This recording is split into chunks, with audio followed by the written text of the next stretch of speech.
So back in 2021, I partnered up with someone where we started Turo and we launched a fleet that got up to about 21, 22 vehicles, and we were going to scale it. We wanted to double it. We wanted to buy cash cars.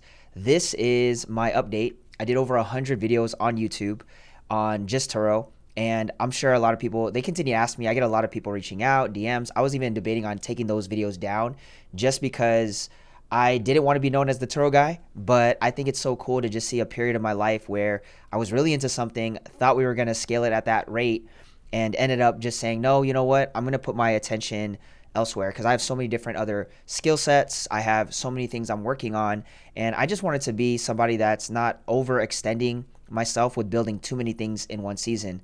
So we made an executive decision in the last 12 to 18 months to say, you know what? We're not going to double. We're going to maintain this. We're going to see where it goes. And then over that time, we had a lot of cars that just started to get total loss and into accidents, and we were making money off it. So it was really, I was like, yo, this is by the grace of God because we didn't want to scale. I saw what us and our team were doing on the day-to-day basis with just 20 vehicles. And I asked myself this. I said, do I want to double? And would I double with the amount of workload? And would I be happy? Would I have joy doubling this with the amount of stress and workload and systems and whatever we implement? And you know what I told myself? I said, no, I wouldn't. I wouldn't. This is not a scalable business model from my perspective. I'm not saying that this model of car rentals is not successful. It just wasn't for me. So today I'm going to just share that. And I don't know if I'll do consistent updates, but this is just another update that I did for this year. And for anyone that sees it, that's watching this, I want to kind of like break everything down, see where you guys are at, and then where I'm also pivoting.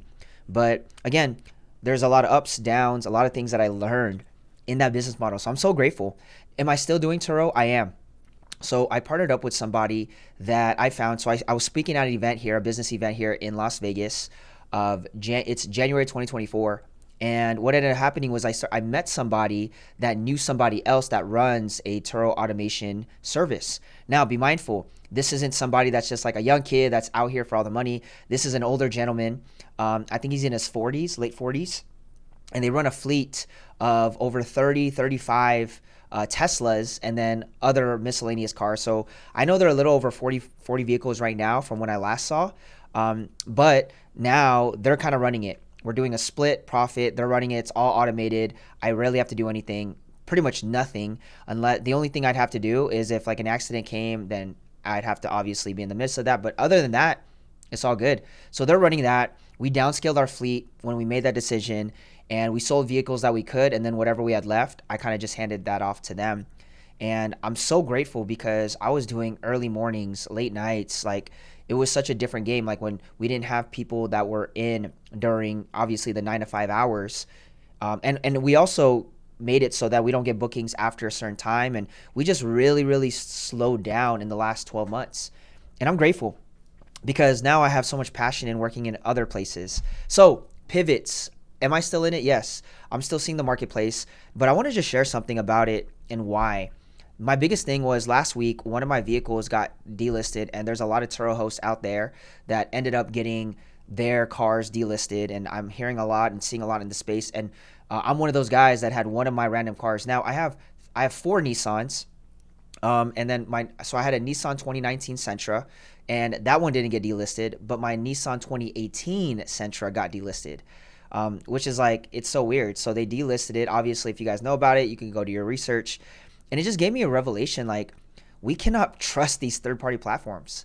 You know, like we don't own this company as a car rental. Yeah, they're the ones that get the traffic. They get the bookings and everything. We just manage it as hosts. But I just did not like that. And I was like, this is not the type of company I want to build off of, is relying on a third-party company, right? This is why diversification is so key. So I had to remove that.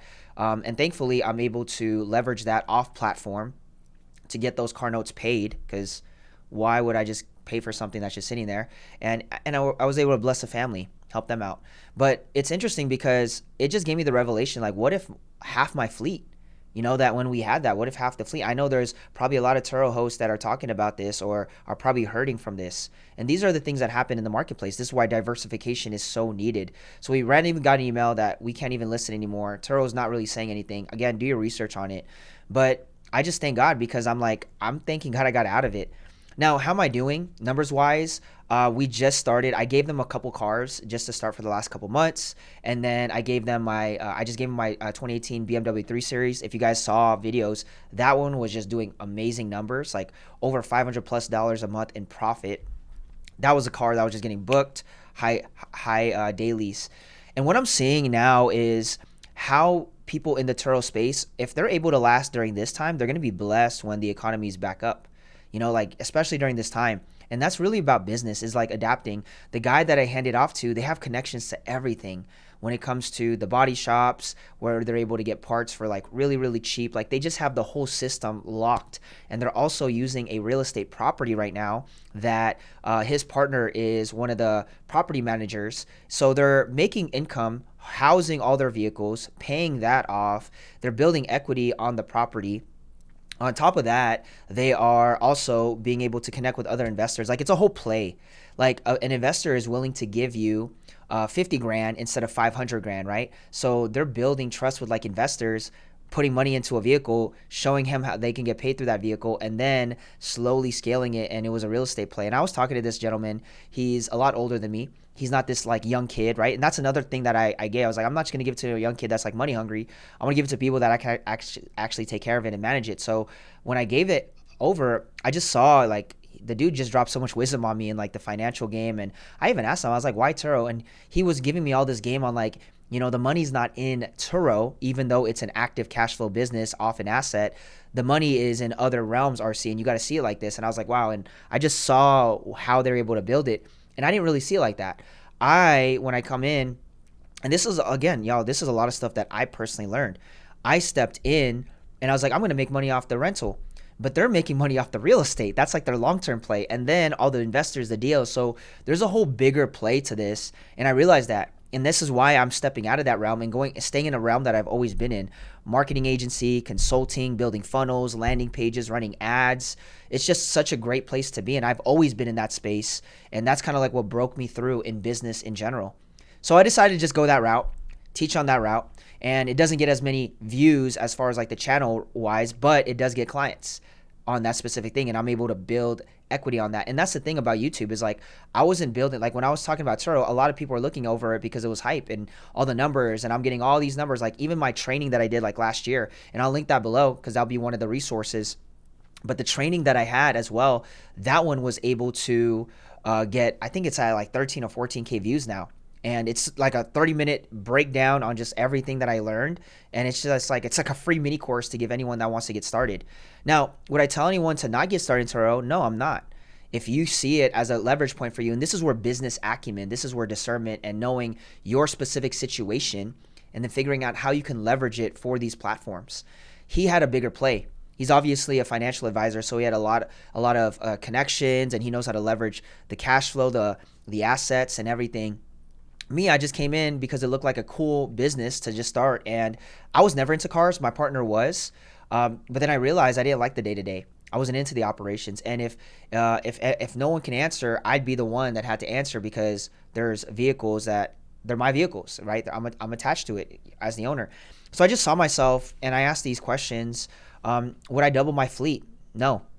Would I be happy doubling the fleet? Because here's the thing: all growth is not like healthy growth. Like it could look good again on YouTube and video and pictures, like, oh man, they went from 20 to 40. It looks all good. But man, the back end, the systems and just running it was draining me. It was not a business model I was satisfied with. Now we're building software. So I'm in software. I do a lot of like stuff with the software space. We've been doing no code SaaS. So if these are things you're interested in, that's what I'm going to be teaching. Just like simple ways to make money online, leverage your time, more profit and here's the thing. The same effort you're going to do to be flipping burgers is kind of like the same effort you're going to be doing to flip houses.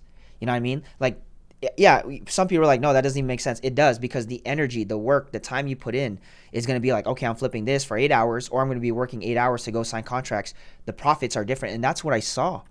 Software is a way to leverage. And I've seen people in top 10, more than half of them on the Forbes list, top 10, they were what? They owned some sort of software company. A lot of the guys that I'm seeing in the space are going from like consulting and marketing and agency stuff to like building their own software. So I just saw the long term, and I'm in my 30s now.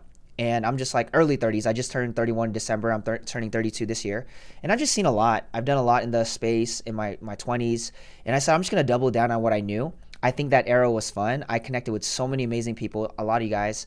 And I'm just here to just for the ride in the journey. So what that's my pivot. My next thing is I want to give you guys the resources. So I'm not going to do no email opt-in, and I want to build an email list off it and just like see if I can reach out to people that are business minded and long-term, maybe do deals. Our family does like real estate. So we do a lot of real estate moves. I don't talk about, probably not yet, but we're scaling a lot of stuff. And I'm just having fun talking to investors, and doing that on the back end. And it's just fun. I like seeing stuff grow, and I've always been like that. I've always been someone that wants to grow. But I'm going to give you guys all that stuff for free. Like, people have been emailing us like, hey, I didn't get the template, even though you should have got it. We saw it. So I'm just going to put all that stuff down below in this video. Tap in, no email opt-in. I don't want your email. I really don't. You're not my ideal type of person that might be interested, because I'm not going to be talking about car rentals or Turo or any of that. And again, I was debating if I should put all those videos down. It was a lot of work I put in. I did a lot of just being vulnerable and transparent with like what was going on. And again, great business model. It just wasn't for me. If you know how to leverage it, just like these guys in this automation service that I'm working with, then it's a good model to be part of. But I just didn't see it like that. I saw all the resources. We had to like find out different body shops. We had to go look at different mechanics and all this stuff and get the best deals. And again, if you're not able to have access to a lot of that to get the best deals, it's going to be hard in this economy. And I'm seeing a lot of Turo hosts falling off because of it. Again, I'm still in the game. I just pivoted, but I didn't want to run the day-to-days. And I'm learning a lot from them. They're giving me monthly updates. I'm really close with the guys that are managing it every day. Really cool dudes. And I've just been blessed to be connected. And in this day and age, it's not what you know, it is who you know. And that's how they're able to be so good at what they do, because it's who they know and how they're able to get access to things fast. Like the body shop, literally Turo, it'll take some time to go through all the claims. So then our cars would be sitting for like a couple of days. Their body shop would be in and out within like 24, 48 hours before Turo pays them out, and they can get the car out on the road again. Like, they have access to speed. And especially in this game, like, speed is really there when it comes to services and being able to deliver, because every day that those cars are sitting is just days that you're losing money, especially if you're paying car notes. And I'll tell you, we went through it all the bottlenecks, everything you could think of. I went through it all. And not to face it, maybe I can share some stories of like even our whole insurance thing. And if you guys saw the thing that was going on with Lula, and they just shut down in this last month, so I had to move all my cars to another one. I use ABI insurance. Maybe I could do another video on that. But again, I'm not trying to go too heavy. I wanted to just give free resources. I'll make sure the training's down below if you guys haven't seen that. You guys can also get access to like the templates and the stuff we used for Notion to organize. Again, you don't have to opt in your email, or I'm trying to get us to change all the links, so then it's just a free opt-in page that gives you all the resources. Cool. Hope you guys enjoyed and got something from this. I'm thinking I'm not missing anything, but if you guys watched to this end, let me know below. Let me know where you guys are at, what city, how big's your fleet? Did you downscale, upscale? Like, I like to read those comments. I enjoy it. I enjoy seeing what's going on. I'm a feedback type of person, like a marketplace feedback type of person. So hopefully I've been as transparent as I could. There's so much I could talk about, but it's like, yo, we got to diversify. We have to be able to be real with what's going on. And especially with my car, I don't know if I just mentioned that, but like my car getting delisted from the platform. Yeah, I have a 2019 Nissan Sentra that's still on the platform, but randomly last week they deplatformed my Nissan Sentra 2018. So like I just saw like, man, what if half my fleet got? And then I see all these Turo hosts that are like complaining about it, and people that Turo didn't even like warn anybody or give any signals. People are just boom, just off. So yeah, diversify, y'all. Find the industry that you're into. I'm building software. I like consulting. We run ads for clients, Facebook, Instagram, Google.